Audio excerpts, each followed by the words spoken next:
சென்னையில் ஊதிய உயர்வு, பணி நிரந்தரம் உள்ளிட்ட கோரிக்கைகளை வலியுறுத்தி போராட்டம் நடத்திய தூய்மை பணியாளர்களை போலீசார் கைது செய்தனர்.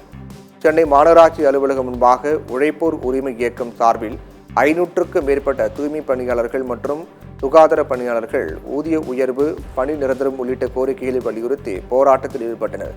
அவர்கள் தமிழக அரசை கண்டித்து கோஷங்கள் எழுப்பியவாறு சாலை மறியலில் ஈடுபட்டதால் பரபரப்பு ஏற்பட்டது. இதையடுத்து அவர்கள் அனைவரையும் போலீசார் கைது செய்தனர்.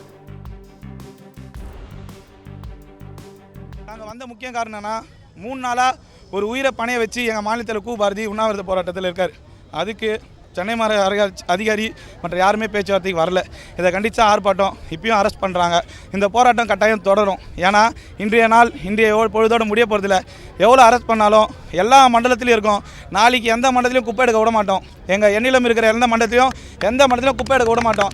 எல்லா மண்டலத்திலும் பெரிய பெரிய வீதிகளில் நாங்கள் எடுக்கலைன்னா இந்த போலீஸ்காரங்களோ மற்றவங்களோ இல்லை அதிகாரிகளோ யாரும் வந்து குப்பை எடுக்க போகிறதில்ல. எங்கள் தொழிலாளி கஷ்டப்பட்டு மருந்து அடிக்கிறதுலேருந்து, காவா எழுறதுலேருந்து, குப்பை எடுக்கிறது எல்லாம் எங்கள் தொழிலாளி. எல்லாம் பிரதான சாலையும் குப்பையை வந்து கொட்டுவோம்.